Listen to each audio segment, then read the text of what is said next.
ओं सर्वमंगलमंगल्ये शिवे सर्वार्थसाधिके शरण्ये त्र्यंबके गौरी नारायणी नमस्तुते।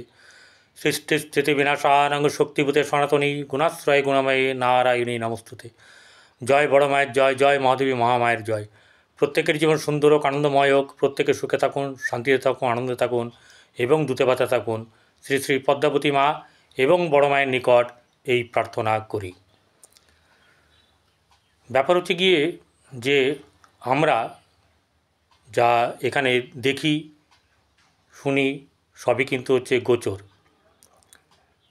অর্থাৎ কোন সময় কোন গ্রহ তার স্থান বদল করছে এবং তার কি প্রভাব পড়তে পারে, সম্ভাব্য প্রভাব আমরা জানতে পারি এই ভিডিওর মাধ্যম দিয়ে। সেরকমই এই 1 জুন থেকে অর্থাৎ 30শে জুন পর্যন্ত এই জুন মাস কোন কোন রাশির কেমন যাবে তা আজ থেকেই শুরু হচ্ছে। এইখানে যেটা হচ্ছে কি কারোর পার্সোনাল ছক বিচার হচ্ছে না, জন্মকুণ্ডলী বিচার হচ্ছে না, তাহলে এখানে যেটা হচ্ছে গোচরে এই 1 জুন থেকে 1 জুনের যে আপনার রাশিচক্রের যে অবস্থান এবং তার পরবর্তীকালে কোনো গ্রহ সঞ্চার করলে তার কি অবস্থা হবে, সে কি আমাদের কতটা কি করতে পারবে, আমাদের কি সাবধানতা অবলম্বন করা উচিত বা কি আমরা পেতে চলেছি তা নিয়েই কিন্তু আমার আজকের এই ভিডিও। আজকে থেকে শুরু হচ্ছে আপনাদের সকলের আশীর্বাদে এই জ্যোতিষ আচার্য পরিতোষ দে চ্যানেল আপনারা দেখছেন, আপনাদেরকে এই চ্যানেলে সকলকে স্বাগত জানাই। মেষ রাশির জাতক জাতিকাদের আজকে হচ্ছে গিয়ে তাদের এই জুন মাস কেমন যাবে তা নিয়ে আমি এখানে আপনাদের সামনে বিস্তারিত আলোচনা করব। যা হবে জ্যোতিষভিত্তিক, কোনো রকম ধরনের এরকম নেই যে এক্সট্রা কিছু বলে দেওয়া হবে, সম্ভাব্য ব্যাপার তুলে ধরা হবে এখানে। 1 জুন 17ই জ্যৈষ্ঠ থেকে 30শে জুন 15ই আষাঢ় পর্যন্ত হচ্ছে গিয়ে এই ফলাফল বলা হবে। প্রথমে বলি যে 1 জুন কে কোন গ্রহ কোথায় অবস্থান করছে। 1 জুন হচ্ছে শুক্র বসে আছে কৃত্তিকা নক্ষত্রে এখানে। আচ্ছা, রবি এবং বুধ তারা বৃষ রাশিতে বসে আছে, রোহিণী নক্ষত্রে বৃহস্পতি বসে আছে, মঙ্গলের নক্ষত্রে মিথুনে, কর্কটে সুখভাবে চন্দ্র এবং মঙ্গল অশ্লেষা নক্ষত্রে, কেতু বসে আছে যথারীতি আপনার সিংহ রাশিতে, রাহু বসে আছে আপনার কুম্ভ রাশিতে, শনি বসে আছে একা, সেটা হচ্ছে গিয়ে আপনার মীন রাশিতে। এটা হচ্ছে গিয়ে ফলাফল। এরপরে যে তাড়াতাড়ি করে বলে দিই কোথায় কোন গ্রহ কতদিন থাকবে না থাকবে। রবি 15ই জুন অর্থাৎ 31শে জ্যৈষ্ঠ 6টা 44 গতে মিথুনে মৃগশিরা নক্ষত্রে প্রবেশ করবে। চন্দ্র কর্কট রাশির অশ্লেষা নক্ষত্র অর্থাৎ বুধের নক্ষত্র থেকে যাত্রা শুরু করে সিংহ রাশির মঘা নক্ষত্রে এসে তার 30 দিনের যাত্রাপথ সমাপ্ত করবে। মঙ্গল 6ই জুন কর্কট থেকে সিংহ রাশিতে মঘা নক্ষত্রে অবস্থান করবে।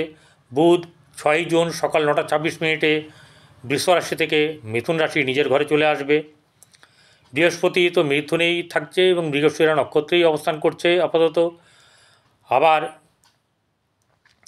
এই যে বুধ 22শে জুন মিথুন রাশি থেকে আবার রাত 9টা 29 কর্কট রাশিতে চলে আসবে। শুক্র 29শে জুন দুপুর 2:10 নাগাদ অর্থাৎ 14ই আষাঢ় বৃষ রাশিতে তার নিজের ঘরে চলে আসবে। শনি মীন রাশিতে অবস্থান করবে, রাহু কুম্ভে এবং কেতু সিংহ রাশিতে অবস্থান করবে। এখানে আরও একটু এবার নতুন একটু সংযোজন। 1 জুন হচ্ছে জামাই ষষ্ঠী, 5ই জুন শ্রী শ্রী দশহরা বা গঙ্গা পূজা, 11ই জুন শ্রী শ্রী জগন্নাথ দেবের স্নানযাত্রা, 22শে জুন 7ই আষাঢ় আদ্রা নক্ষত্রে রবির প্রবেশ হওয়ার কারণে সকাল 6টা 20 গতে তো আপনার তৈরি হবে অম্বুবচী প্রবৃত্তি, আর নিবৃত্তি হবে আপনার 27শে জুন 25শে জুন।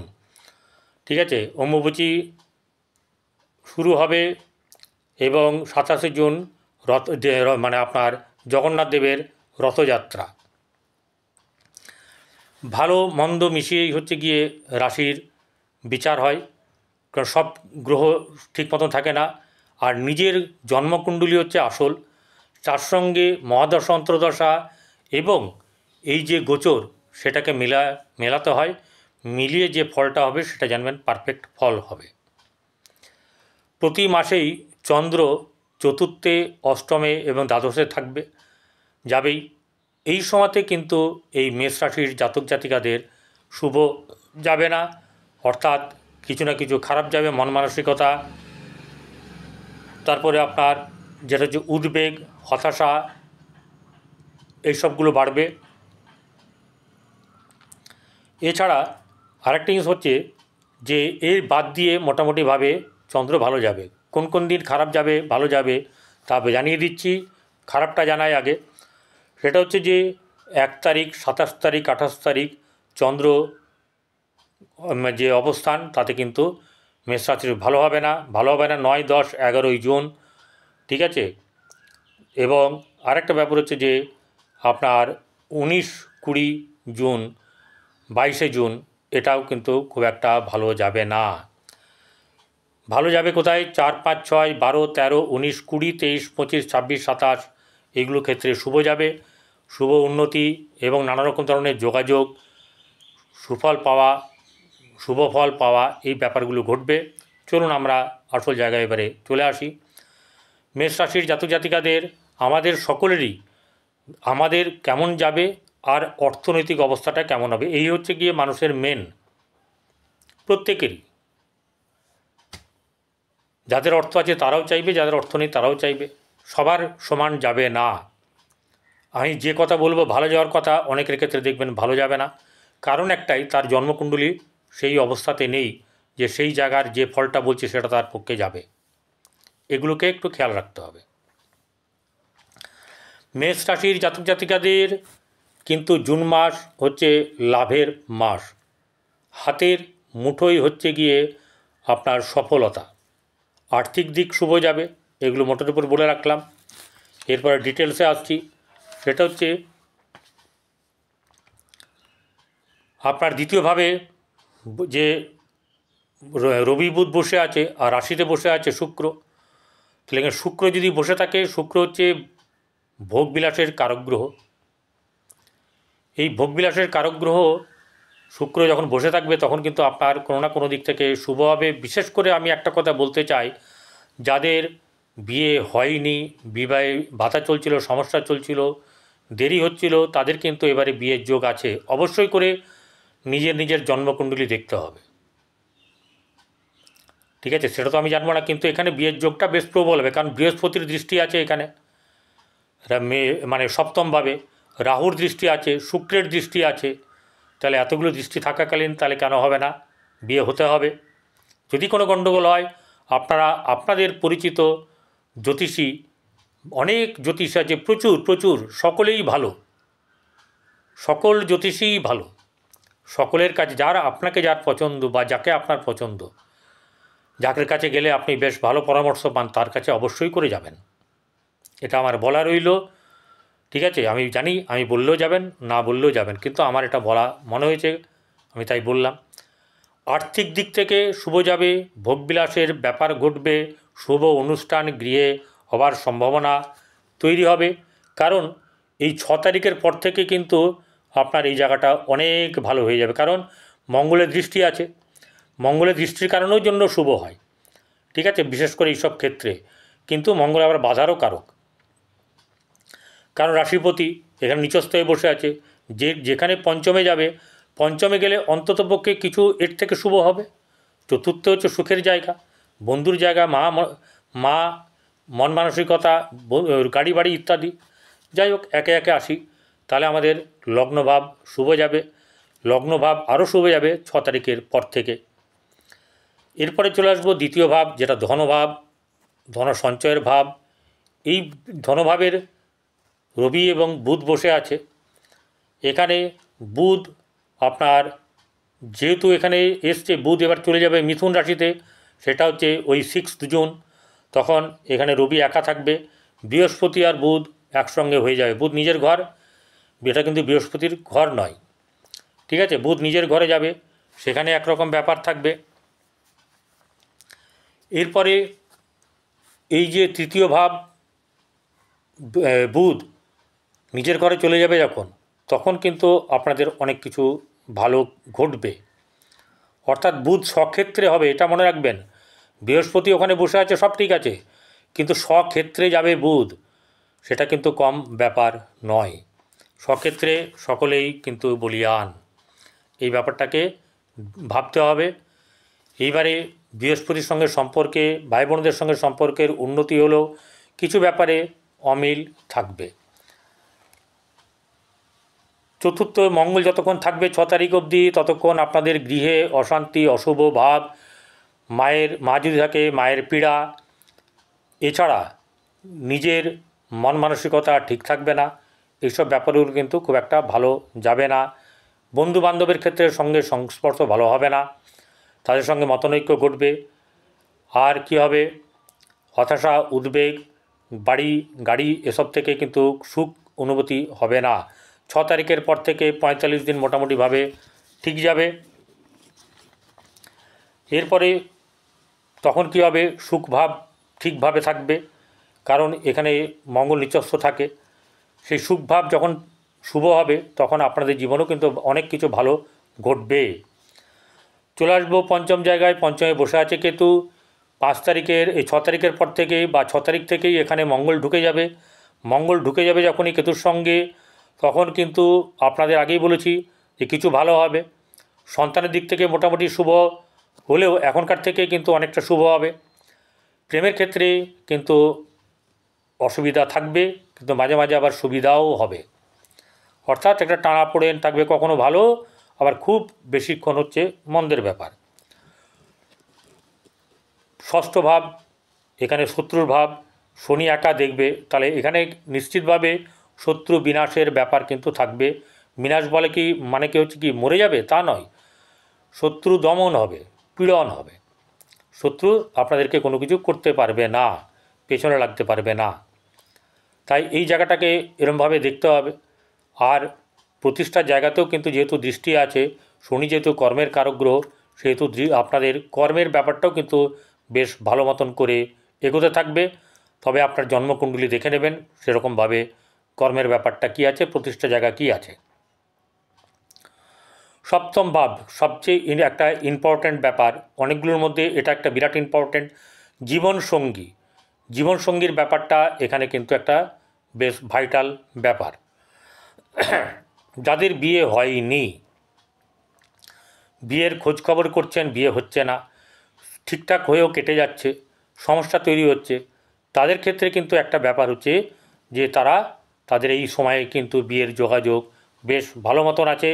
শুক্র 28 দিন থাকবে এখানে, ঠিক আছে, অর্থাৎ প্লাস মাইনাস আপনার ধরে রাখুন এখানে আসছে হচ্ছে আপনার 31 তারিখ, 31শে মে, তাহলে সেখান থেকে 28 দিন এই ব্যবসা দেখবেন, মানে ধরুন ওই 26-27 তারিখ অবধি শুক্র এখানে থাকবে। তারপরে শুক্র আবার 29 তারিখে বৃষরাশিতে চলে যাবে, 29 তারিখ অবধি থাকবে, দুপুর 2:10 আবার চলে যাবে হচ্ছে গিয়ে বৃষরাশিতে। বৃষরাশিতে যখনই যাবে ধনভাব বৃদ্ধি হবে, ঠিক আছে, কারণ ওখানে তখন আর রবি থাকবে না, ঠিক আছে।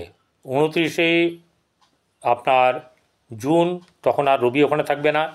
দ্বিতীয় ঘর সাফল্যের জায়গা, ধনভাব, আপনার ধন বৃদ্ধি হবে এবং ব্যবসা বাণিজ্য বেশ খুব সুন্দরভাবে এগোবে। রাহুর দৃষ্টি এবং বৃহস্পতির দৃষ্টি থাকবে এই ঘরে, ঠিক আছে, এবং শুক্রের দৃষ্টি থাকবে বর্তমান সময়, যেটা এই মাসের কথা যেহেতু বলা হচ্ছে, খুব ভালো। আর্থিক দিক থেকে কোনো চিন্তা নেই, এমন নয় 30 দিনই একদম মানে ডঙ্কা বাজিয়ে আপনার ঘরে আসবে টাকা, সেটা নয়, কিন্তু অনেক অর্থ আপনি এই সময় সঞ্চয় করতে পারবেন বা রোজগার হবে বলা চলে। ধার দেনা থাকলে ধার দেনা মিটে যাবে, ধার দেনাও মিটবে আপনার। তাহলে এক্ষেত্রে কিন্তু আমাদের সপ্তম ভাব ব্যবসার দিক থেকে প্রভূত উন্নতি, কাস্টমার বৃদ্ধি, নতুন নতুন কাস্টমার পাওয়া, এইসব ব্যাপারগুলো কিন্তু ঘটবে। তার সঙ্গে বলে রাখি, কালসর্প যোগ চলছে, প্রত্যেকেরই চলছে।